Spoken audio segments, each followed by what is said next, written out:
Summer வந்தாச்சு. What's your plan for this holiday? எங்க கிட்ட விட்டுருங்க, நாங்க பாத்துக்கிறோம். GT Holidays. GT Holidays, South India's #1 travel brand.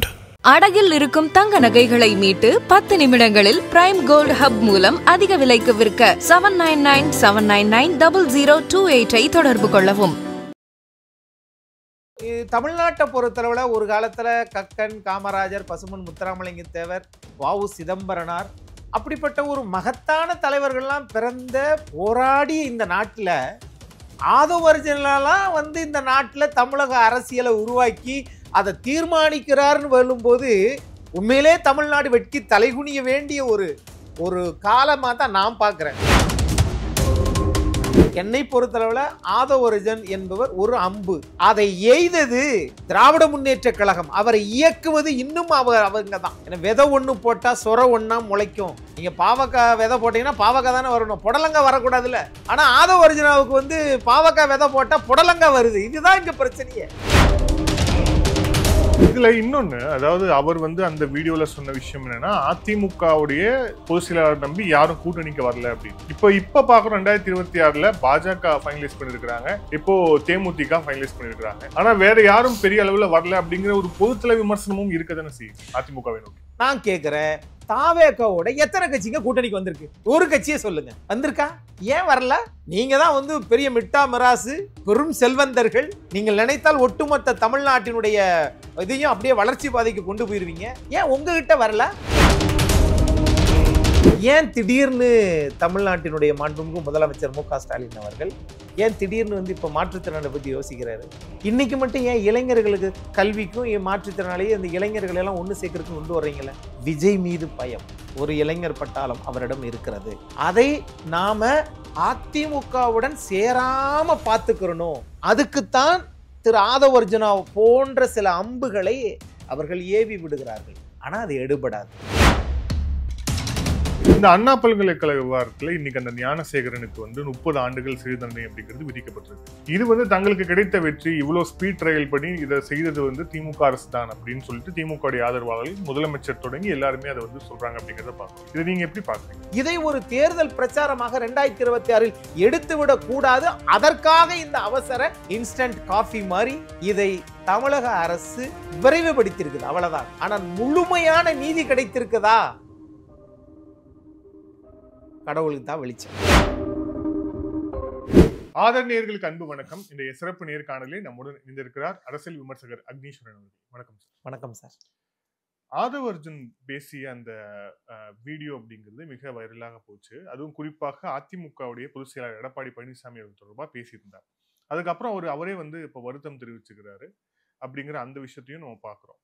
இப்போ இந்த மாதிரி நகர்வுகள் எல்லாமே அதிமுக அப்புறம் தாவேகா கூட்டணியில் ஒன்றாக இணையக்கூடாது அப்படிங்கறத ஒரு சதியின் அடிப்படையில் நடக்குது அப்படின்ட்டு அதிமுக ஆதரவாளர்கள் பரவலாக ஒரு குற்றச்சாட்டு வைக்கிறாங்க அப்படிங்கிறது பார்க்கிறோம். ஆனா இதோட அடிப்படை என்ன? திரு ஆதவர்ஜன் அவர்கள் ஒரு அரசியல்ல எந்த விதமான முன் அனுபவமும் இல்லாம, அரசியல் பற்றி எந்த விதமான புரிதலும் இல்லாம, அவர் ஒரு கவுன்சிலராவோ, மாமன்ற உறுப்பினராவோ, சட்டமன்ற உறுப்பினர், நாடாளுமன்ற எதுவுமே கிடையாது. அல்லது ஒரு கட்சியை உருவாக்கி அந்த கட்சியை ஆட்சிக்கு கொண்டு வரக்கூடிய ஆற்றலும் தகுதியும் இருக்குதான்னு கேட்டால் இல்லை. அவர் முழுக்க திமுகவில் திரு சபரீசன் அவர்களுடைய வலதுகரமாக செயல்பட்ட காரணத்தினால தான் அவர் திமுகவில் ஒரு பெரிய பிம்பமாக உருவாக்கப்பட்டு அங்கிருந்து விடுதலை சிறுத்தைகளுக்கு அவர் தான் அங்கிருந்து இறக்குமதியே பண்ணுறார். நீங்கள் போங்க, அங்கே போய் பொது தொகுதியை கேளுங்க அப்படின்னு கேட்க விட்டு துணை பொதுச் செயலாளர் பதவி அங்கிருந்தே சைகை மூலம் உருவாக்கி அப்புறம் பிரச்சனை பண்ணி அதுக்கப்புறம் இந்த மாதிரி பெரிய ஒரு புஸ்தக வெளியீட்டு விழாவிலெல்லாம் நடந்துச்சு இல்லையா?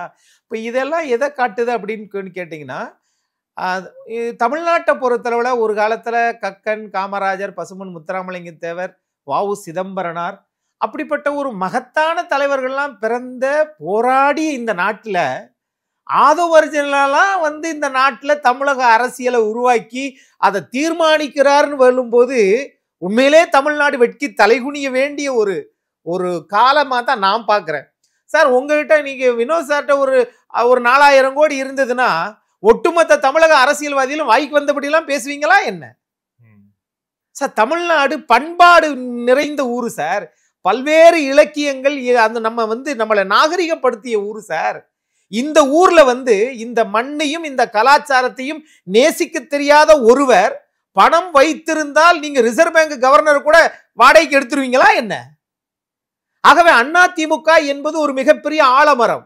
அது புரட்சி தலைவர் எம்ஜிஆரால் உருவாக்கப்பட்ட கட்சி சார். யாரையும் 4 பேர் ஆட்டையை போட்டு மிரட்டி காசு வாங்கி வந்ததில்லை.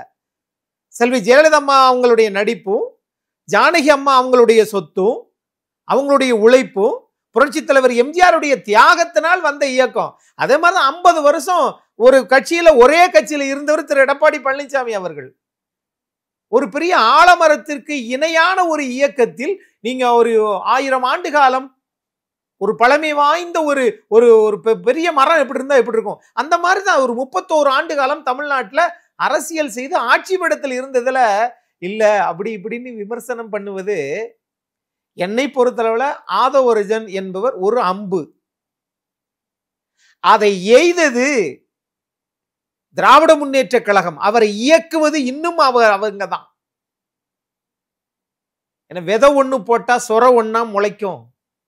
நீங்க பாவக்காய் விதை போட்டீங்கன்னா பாவக்காய் தானே வரணும், புடலங்காய் வரக்கூடாதுல்ல. ஆனா ஆதவர்ஜனாவுக்கு பாவக்காய் விதை போட்டா புடலங்காய் வருது. இதுதான் இங்க பிரச்சனையே. இல்ல ஆனா இப்போ தாவேக்காவுடைய தொண்டர்களுடைய மனதிலிருந்து இந்த விஷயத்தை அணுகுங்களேன். ஆதவர்ஜன் அவர்கள் நம்மளுடைய தலைவரை முதலமைச்சர் ஆக்கணும்னு பேசுறாரு. முதலமைச்சர் ஆக்கணும் அப்படின்னா வேற எந்த கட்சி கூடிய கூட்டணி வைக்க கூடாது அப்படிங்கிற மனநிலையில அவர் பேசியிருக்கிறாரு. இதுல என்ன தப்பு அப்படின்னு தாவேக்காவுடைய தொண்டர்கள் கருதுவாங்கல்ல. நான் தாவேக்கா என்கிற ஒரு கட்சியை மதிக்கிறேன். கட்சியின் தலைவரை நடிகர் விஜய் அவர்களை மதிக்கிறேன். ஆனால் இவர்களை போன்றவர்களெல்லாம் வைத்து திரு விஜய் அவர்கள் அரசியலில் ஆட்சி படத்திற்கு வரலாம் அப்படின்னு நினைக்கிறதே. நீச்சல் தெரியாதவனோட போய் அவங்க நீச்சல் கத்துக் கொடுக்குறேன்னு கிணத்துக்கு போனா என்ன ஆகும்? சேர்ந்து 2 பேரும் உள்ள போகணும். கத்துக் கொடுக்கறவங்க போறவனும் உள்ள போயிடுவாங்க. அந்த மாதிரி தான் நான் பாக்குறேன். நான் கேட்கிறேன், நீங்க ஒரு ஆட்சி அதிகாரத்திற்கு தாவேக்கா தனித்து வர வேண்டும், உங்களுக்கு ஆசை இருக்கு, கரெக்ட். ஆனா ஏன் 2024 நாடாளுமன்ற தேர்தலில் நின்று உங்கள் வாக்கு சதவீதத்தை ஏன் நிரூபிக்கல? நான் உங்களை குறை சொல்லவில்லை. ஆனால் இது போன்றவர்களெல்லாம் வச்சுக்கிட்டு நீங்க அரசியல் பண்ணீங்கன்னா அது அரசியலில் உங்களுக்கு இருக்கக்கூடிய நன்மதிப்பையும் அது களங்கத்தை உண்டு பண்ணும் சார். முதல் கோணலை முற்றும் கோணலா மாறிவிடக் கூடாது அப்படின்னு நான் பாக்குறேன். நீங்க முயற்சி செய்யுங்க. உங்களிடம் இளைஞர்கள் கூட்டம் இருக்கு. 2024 நாடாளுமன்ற தேர்தலில் 30% பேர் வாக்களிக்கவே இல்லை. என்ன காரணம்? தமிழ்நாட்டில் 63 கட்சிகள், 63 கட்சிகள் மீதும் நம்பிக்கை இல்லாத மக்கள் 100க்கு 30 பேர் இருக்காங்க சார். அதை அறுவடை செய்வதற்கு அதிமுகவோ திமுகவோ தாவேக்காவோ நாம் தமிழரோ முயற்சி செய்யலாமே ஒழிய, இல்ல அந்த தலைவர் இப்படி இந்த தலைவர் அப்படி. நீங்கள் ஒன்றும் வகுப்பெடுப்பதற்கு நீங்க ஒன்றும் பெரிய பல்கலைக்கழகம் கிடையாது. ஆதவர்ஜுன MA பொலிட்டிக்கல் சயின்ஸ்ல முனைவர் பட்டம் பெற்றவரா சார்? சொல்லுங்க சார். அல்லது எங்கேயாவது ஒரு இதுல நின்று ஜெயிச்சவரா சார்? எங்க நீங்க அந்த மாதிரி ஒரு பெரிய பெரிய பணக்காரர்களை, பணக்கார கட்சிகளை கூட்டிட்டு போய் அது அங்க போய் பிரசாந்த் கிஷோர்கிட்ட நீங்க அங்க போய் நேரம் அங்க போய் அவர்கிட்ட சொல்றது, அவரை கூட்டிட்டு தமிழ்நாட்டில் வியாபாரம் பண்ணக்கூடிய தளத்திலே நீங்கள் பயணம் செய்யக்கூடியவர்கள் சார். இன்னைக்கும் காங்கிரஸ்ல இருக்கக்கூடிய முன்னாள் எம்எல்ஏக்கள் வறுமையா தான் இருக்காங்க. இன்னைக்கும் திராவிட கட்சியில ஒரு சில பேர்லாம் வாடகை வீட்டுல தான் இருக்கிறாங்க சார். ஆக அப்படி வளர்ந்த இந்த இயக்கத்தை, அந்த இயக்கத்தினுடைய பொதுச் செயலாளரை இப்படி பேசுறது, இது அந்த கட்சிக்கு நல்லதான்னு தெரியல. அவருக்கு உடனே பதவி வரும், பெரும் பதவி. ஏன் இப்படி பேசுங்கன்னு சொல்லியா? அப்ப நீங்க விடுதலை சிறுத்தைகள் கழகத்தினுடைய துணை பொதுச் செயலாளர் விசிகால இருந்தீங்களே, அண்ணன் திருமாவளவன் இப்படித்தான் உங்களுக்கு கத்து கொடுத்தாரா? இப்படி கத்து கொடுத்ததுனாலதான் உங்களுக்கு பெரும் பதவி வழங்கப்பட்டதா? உங்களுக்கு முன்னாடி திரு வன்னியரசு இருக்கிறாரு, ஆலூர் சானாவாஸ் இருக்கிறாரு, மரியாதைக்குரிய கடிந்த சொல் பேசாத திரு சிந்தனை செல்வன் இருக்கிறாரு, சட்டமன்ற உறுப்பினர். அவங்களாம் இப்படி பேசுனது உண்டா? தலைமைக்கு என்னைக்காவது இழுக்கு ஏற்படும்படி நடந்து கொண்டால் நீங்கள் தமிழ் கலாச்சாரத்தை விட்டு வெகு தூரத்தில் இருக்கிறீர்கள். மேடையிலே அமர்ந்து கொண்டால் நாம பேசுவதெல்லாம் வேத வாக்கு, நம்ம இயேசுநாதனா மாறிடலாம் நினைச்சிட்டீங்களா? தமிழக மக்கள் உங்களை போன்றவர்களை பணம் படைத்த ஆணவம் பிடித்த சிந்தனையாளர்களை பதர்களாக நினைப்பார்கள். உங்களை தூக்கி தூரப்பட்டுருவாங்க. இதுல இன்னொன்னு, அதாவது அவர் அந்த வீடியோல சொன்ன விஷயம் என்னன்னா, அதிமுகவுடைய பொதுச் செயலாளர் நம்பி யாரும் கூட்டணிக்கு வரல அப்படின்னு. இதேதான் 2024லயும் திமுகவுடைய கூட்டணியில் இருக்கவங்களும் அதே தான் சொன்னாங்க. அதுவும் குறிப்பா அதிமுகக்குள்ள இருந்தே விமர்சனம் என்ன வந்துச்சு அப்படின்னா, நம்மளுடைய பொதுச் செயலாளர் தான் பிரம்மாண்ட கூட்டணி அமைப்போம்னு சொன்னாரு, ஆனா கூட்டணிக்கு யாரும் வரல தேமுதிக தவிர அப்படின்னு. இப்ப பாக்குறோம் 2026ல பாஜக ஃபைனலைஸ் பண்ணிருக்காங்க, இப்போ தேமுதிக ஃபைனலைஸ் பண்ணிருக்காங்க. ஆனா வேற யாரும் பெரிய அளவுல வரல அப்படிங்கிற ஒரு பொதுத்தள விமர்சனமும் இருக்கதானே செய்யுது அதிமுகவை நோக்கி. சார் 100% உண்மை. அது பொதுவாவே அந்த கருத்து இருக்கட்டும். என்ன பார்த்து 1000 கேள்வி நீங்க கேட்குறீங்க. நான் 1000 கேள்விக்கும் பதில் சொல்ல நான் கடமைப்பட்டவன். அதே மாதிரி தானே உங்களுக்கும் பொருந்தும் இல்ல? ஒரு ஆண்ட ஒரு இயக்கம் இன்னைக்கு தமிழ்நாட்டில் 2021ல 75 சட்டமன்ற உறுப்பினர்களை பெற்ற ஒரு இயக்கம், எதிர்க்கட்சியாக இருக்கக்கூடிய இயக்கத்தை நீங்கள் கேள்வி எழுப்பினால் நான் கேட்கிறேன், தாவேகாவோட எத்தனை கட்சிங்க கூட்டணிக்கு வந்திருக்கு? ஒரு கட்சியை சொல்லுங்க. வந்திருக்கா? ஏன் வரல? நீங்க தான் பெரிய மிட்டா மிராசு, பெரும் செல்வந்தர்கள். நீங்கள் நினைத்தால் ஒட்டுமொத்த தமிழ்நாட்டினுடைய இதையும் அப்படியே வளர்ச்சி பாதைக்கு கொண்டு போயிருவீங்க. ஏன் உங்ககிட்ட வரல? அந்த கேள்வி வரும்ல. சரி, ரைட். அடுத்து திமுக கேட்குறீங்க. திமுக அது ஒரு ஒரு அரசியல் கட்சி. நேற்று கூட சொல்லிக்கிறாரு, கோமாளிகள் கூட்டம் அப்படின்னு இருக்கிறாரு. ஆளுங்கட்சியாக இருந்தாலே கொஞ்சம் வார்த்தை கொஞ்சம் தடிச்சு தான் பயன்படுத்துவாங்க. நீங்க ஆளுங்கட்சியா இருக்கிற போது எதிர்கட்சிகளை, பிற கட்சிகளை, 62 கட்சிகளை நான் அப்படித்தான் நான் பார்க்கிறேன். எல்லா கட்சியும் அரசியல் கட்சிகள் தான். ஜனநாயகத்தின் மீது நம்பிக்கை வைத்து தான் எல்லா கட்சியும் வர்றாங்க. அப்ப நீங்க ஆளுங்கட்சியா இருக்கும்போது என்ன சொல்றீங்க? எல்லாரும் கோமாளின்றீங்க. அப்ப நீங்க 10 வருஷம் இருந்தீங்களே, உங்களை யாருமே அப்படி சொல்லவே இல்லையே. ஆகவே இது பயத்தின் வெளிப்பாடு. இந்திய நாட்டினுடைய பிரதமர் நாடாளுமன்ற தேர்தல் 2024க்கு டி நகர்ல இருந்து நம்ம மவுண்ட் ரோடு வரைக்கும் 8-9 முறை சாலை காட்சி ரோட் ஷோ போனார். என்னாச்சு? ஏன் வெற்றி பெறல? அது பயத்தின் வெளிப்பாடு. இன்னைக்கு முதலமைச்சர் ரோட் ஷோ போறாருன்னா, அப்ப நான் கேட்கிறேன், மதுரைக்கு போனது பொதுக்குழுவுக்கா ரோட் ஷோவுக்கா? ஒரு வருஷத்துக்கு முன்னாடி நீங்க தான் நல்ல ஆட்சி நடத்துறீங்க, எந்த பிரச்சனையும் கிடையாது, ஏன் ரோட் ஷோ போகணும்? நீங்க தான் ஆட்டோமேட்டிக்கா வெற்றி பெற்றீங்களே. நீங்க தான் பெண்களுக்கு 1000 ரூபாய் கொடுக்குறீங்க, வரிசையில் நின்று சக்கு சக்கு சக்குன்னு குத்தி தள்ளி விட்டுருவாங்களே. உங்களுக்கு ஏன் ஒரு வருஷத்துக்கு முன்னாடியே ஆரம்பிக்க வேண்டிய நோக்கம் என்ன?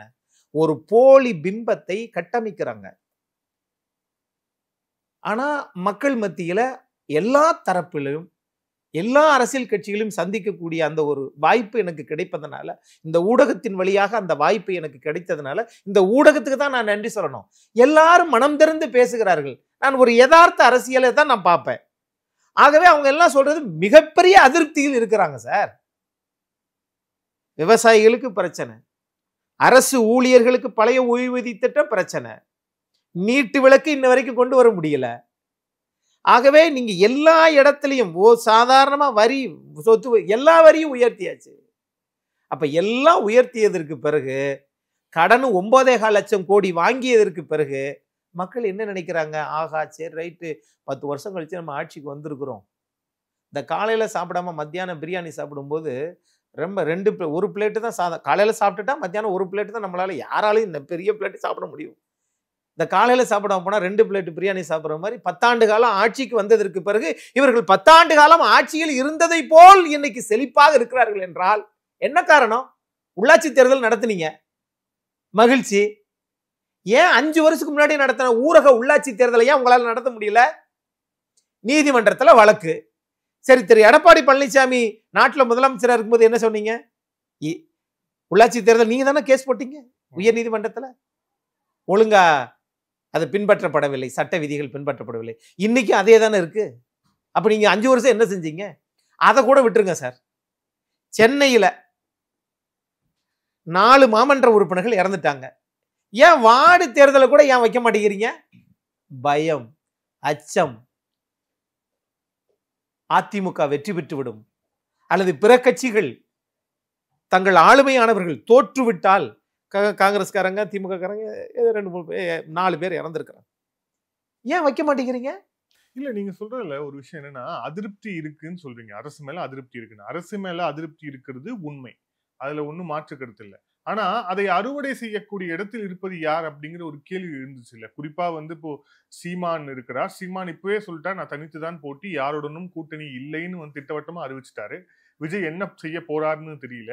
இன்னொரு பக்கம் அதிமுக, பாஜக, தேமுதிக கூட்டணி இருக்கு. பாமகவும் இன்னும் முடிவு எடுக்கல அப்படிங்கிற போது அந்த அறுவடை செய்யக்கூடிய இடத்தில் இருப்பது யார் அப்படிங்கிற ஒரு கேள்வி இருக்கு. அதே மாதிரி அதிமுக எல்லா கட்சியும் தன்னோட இணைக்கலன்னா அந்த அறுவடைங்கிறது சிதறும் பட்சத்துல அது மீண்டும் திமுக தானே பலனளிக்குங்கிற ஒரு இதுவும் இருக்குல்ல சார். நீங்க சொல்றது கரெக்டு.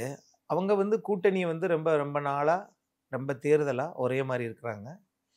அது அதிருப்தி இருக்குது. ஆனா அது அறுவடை பண்றதுக்கு ஏன் நீங்க வரல அப்படிங்கிறது இது யார் கையில் இருக்குது? கட்சிகளின் கையில் இல்லை சார், மக்கள் கையில தான் சார் இருக்குது. நீங்க எவ்வளவு கூட்டணி வச்சாலும் இந்த 2026ல நீங்க எதிர்க்கட்சி அந்தஸ்துகள் தான் உங்களை உட்கார வைக்க போறாங்க. இன்னும் எத்தனை பேர் வச்சாலும் சரி.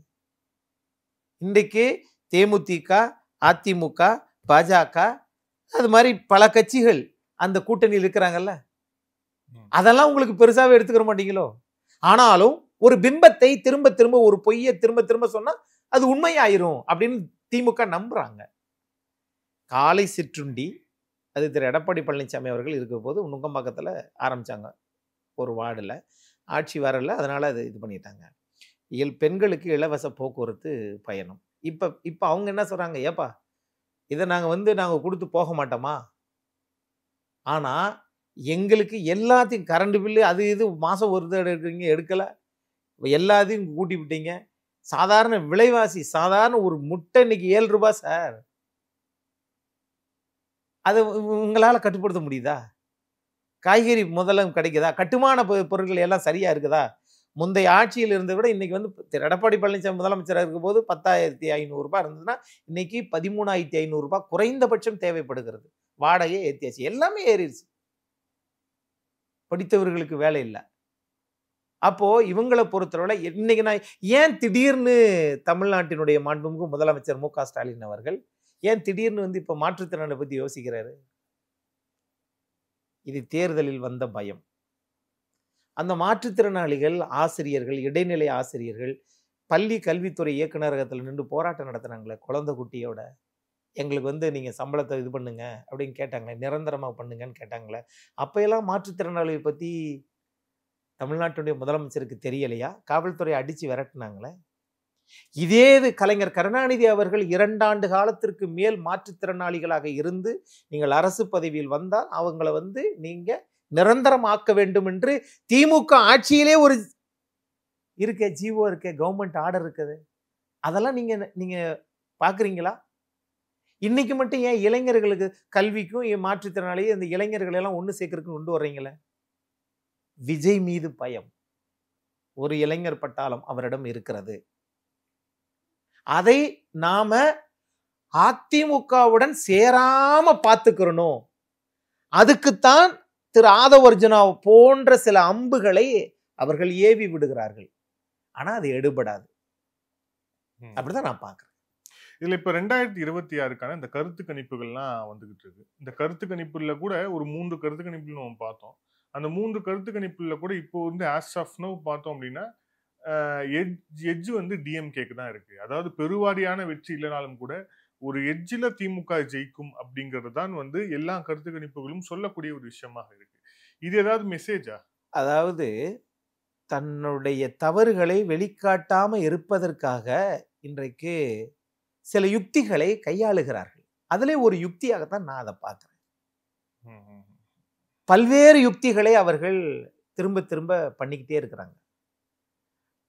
அதுல முதன்மை யுக்தி தான் நீங்க சொல்லக்கூடிய நாங்க 3 தடவை எடுத்தோம் பண்ணிட்டோம்.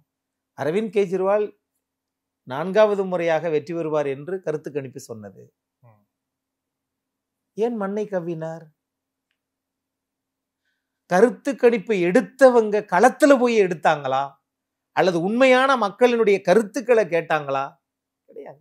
எங்கோ யாரோ உங்களை இயக்குகிறார்கள். ஒரு குளிர்சாதன அறையில் அமர்ந்து கொண்டு, ஆக இந்த தொகுதியில் யார் அதிகம், யாரு குறைவு, இந்த இந்த இந்த தொகுதியில் எந்த ஜாதி அதிகம், எந்த ஜாதி குறைவு, இவர்கள் யாருக்கு வாக்களிப்பார்கள், அதுவா முக்கியம்.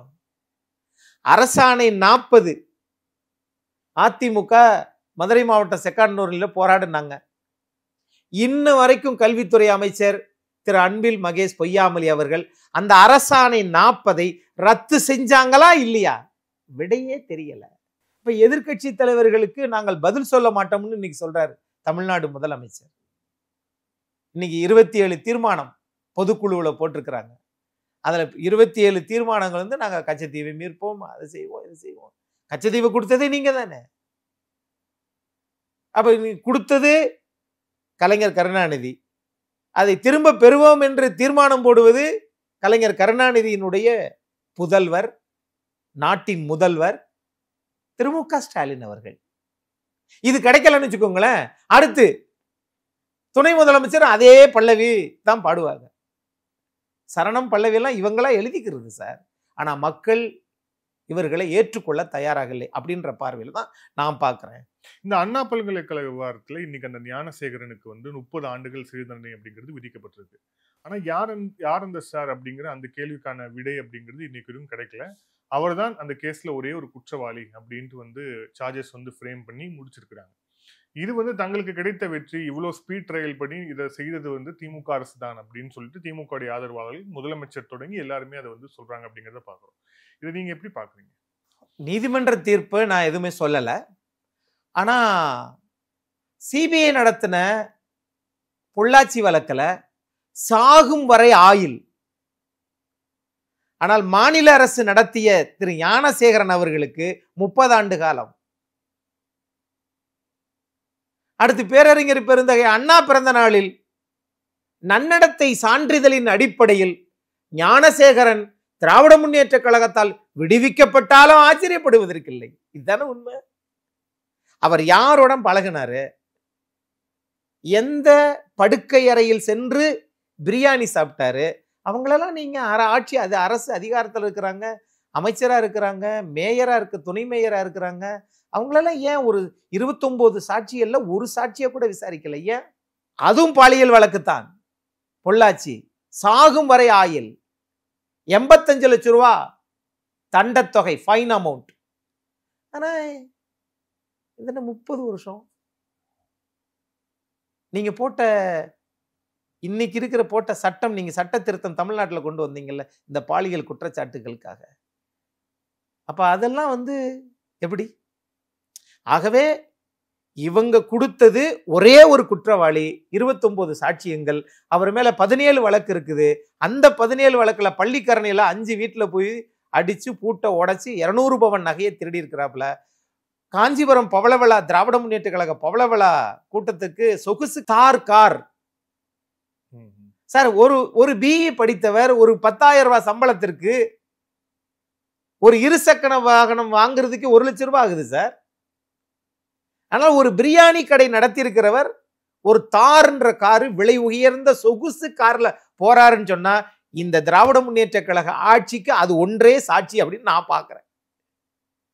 ஆகவே முன்னுக்கு பின் முரண்பாடான கருத்துக்களை இவங்க சொல்றாங்க. ஆனா மக்கள் நம்ப தயாரா இல்லை. இப்ப இந்த அவசரம் கூட எதுக்குன்னா, 10 மாதம் பிறக்கக்கூடிய குழந்தை இந்த 9 மாசத்துல சிசரின் பண்ணி குழந்தைய அறுத்து வெளியில் எடுக்கிறது மாதிரி, அதுவே பெரும் தவறு. ஆகவே அப்படிப்பட்டதுல வந்து இவங்க திடீர்னு இது பண்ணி இந்த வழக்கை நாங்க முடிச்சிட்டோம், 5 மாசத்துல முடிச்சிட்டோம். கரெக்ட். விருகம்பாக்கத்துல ஒரு பெண் காவலர்களுக்கு பிரச்சனை நடந்துச்சு, அந்த வழக்கு இது என்ன ஸ்டேஜில் இருக்குது? அண்ணா நகர் சிறுமி என்ன அந்த வழக்கினுடைய பின்புலம் என்ன? அந்த வழக்குக்கு இதே பொருந்துமா? அதிமுக இந்த வழக்கை கையில் எடுத்துருச்சு, போராட்டம் பண்ணாங்க, 1000 பேர் மீத முதல் தகவல் அறிக்கை வழக்கு தாக்கல் பண்ணியிருக்கிறாங்க, கைது பண்ணிட்டு வச்சு எல்லார் மேலே எஃப்ஐஆர் போட்டு வெளியே விட்டுருக்கிறாங்க. அதிமுக கையில் எடுத்து விட்டுச்சு. இதை ஒரு தேர்தல் பிரச்சாரமாக 2026 எடுத்து விடக்கூடாது. அதற்காக இந்த அவசர இன்ஸ்டன்ட் காஃபி மாதிரி இதை தமிழக அரசு விரைவுபடுத்தியிருக்குது, அவ்வளவுதான். ஆனால் முழுமையான நீதி கிடைத்திருக்குதா? கடவுளுக்கு தான் வெளிச்சம். இந்த டாஸ்மாக் வழக்கு அதுல வந்து உச்சநீதிமன்றம் இடைக்கால தடை விதித்தது. ஆனா அதுக்கப்புறம் வந்து இப்ப நம்ம கேள்விப்படுற செய்தி என்ன அப்படின்னா, உச்சநீதிமன்றத்துல இந்த தடையை நீக்குவதற்கான நகர்வுகளை அமலாக்கத்துறை செய்து வருகிறது. குறிப்பா வந்து இப்ப ஏற்கனவே திரட்டின தகவல் அடிப்படையில வந்து இந்த தடையை நீக்கிறதுக்கான விஷயங்களை நகர்த்துறாங்க அப்படின்ட்டு. சோ இப்ப இந்த வழக்கு ஒருவேளை தடையை நீங்கும் பட்சத்தில் இந்த வழக்கு எதை நோக்கி நகரும் அப்படின்னு நீங்க பாக்குறீங்க? இல்ல சார், இதுல வந்து சார் அந்த அந்த அதிகாரிகள் தான் சார் பயன்பெற்றவர்கள் யாரோ.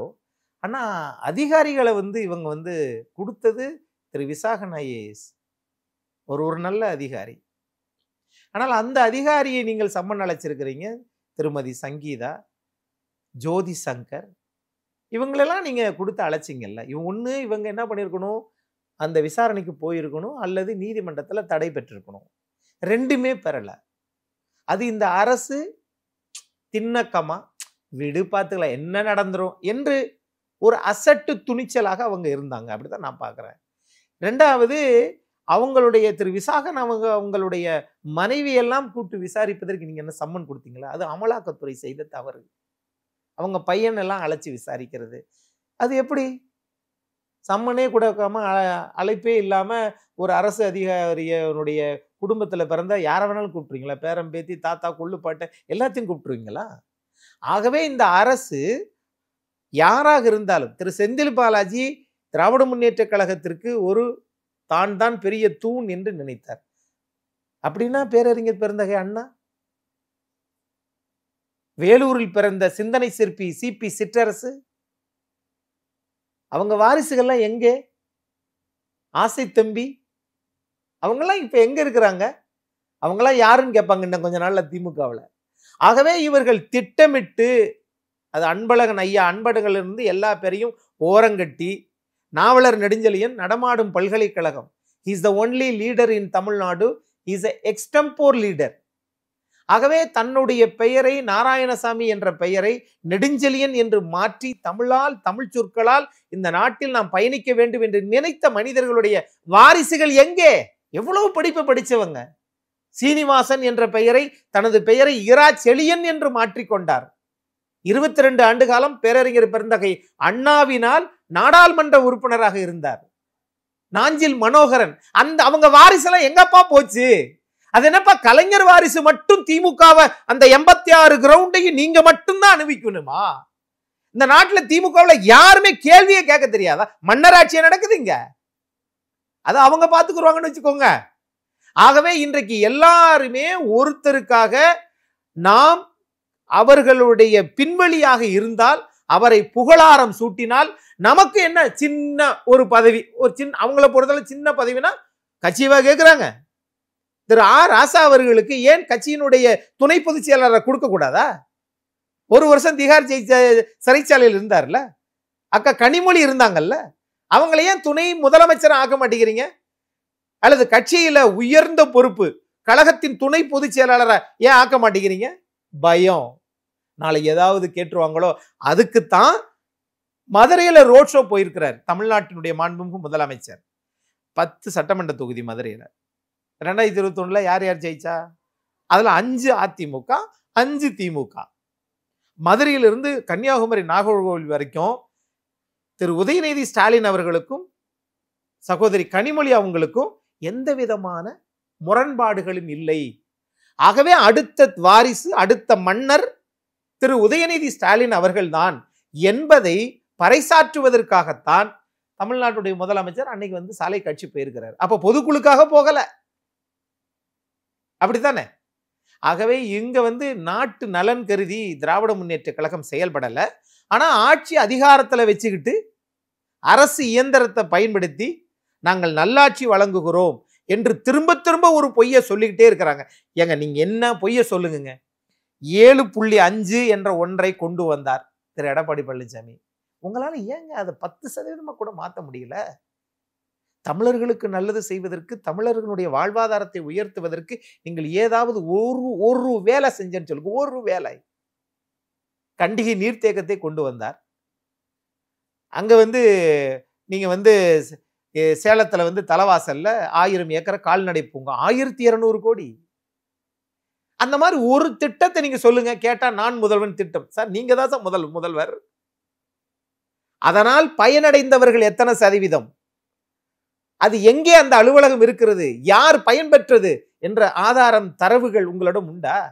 கேட்டா இவங்களா ஒரு இதை போட்டுக்கிட்டு, ஆமா முதல் ஆண்டு இவ்வளவு ஆச்சு, 2வது ஆண்டு இவ்வளவு ஆச்சு, இத்தனை பேர் நாங்க IAS பாஸ் பண்ணிருக்காங்க, இத்தனை பேர் நாங்க வேலை வாய்ப்பு கொடுத்துருக்கிறோம். சார் நீங்க வேலை வாய்ப்பெல்லாம் கொடுத்துருக்கிறீங்க, வேலை வாய்ப்பு கொடுத்ததற்கு பிறகும் எல்லா விலைவாசியும் உயர்வதற்கு காரணம் என்ன? கிட்டத்தட்ட தமிழ்நாட்டுல 1 கோடி பேருக்கு மேல வடநாட்டவர்கள் இங்கு வந்து தமிழர்களுடைய வாழ்வாதாரத்தை அவர்கள் அங்க வேற ஒரு கட்சிக்கு ஓட்டு போட்டுட்டு இங்க தமிழ்நாட்டுல திராவிட கட்சிகள் 100 ஆண்டு காலம் வளர்த்து ஆளாக்கி ஒரு பெரிய ஒரு மக்களோட 54% கொண்டு வந்திருக்கக்கூடிய இந்த தமிழ்நாட்டுல இன்னைக்கு எல்லா இடத்துலயும் ஓட்டல் எடுத்துக்குங்க, ஓட்டுநரா எடுத்துக்குங்க, எல்லா பேருமே இன்னைக்கு வடநாட்டவர்கள் தான் இருக்கிறாங்க. ஆனால் தமிழ்நாட்டில் திராவிட முன்னேற்ற கழகம் திராவிட மாடல் ஆட்சியினுடைய சாதனை என்ன தெரியுமா சார்? வேதனையா இருக்கு சார். ஒரு நாளைக்கு 1,18,00,000 பேர் டெய்லி குடிக்கிறாங்க சார். அதை குடிக்க வச்சதான் இந்த நாட்டில் திமுக செஞ்ச சாதனை. 48,000 கோடிக்கு வருமானம்.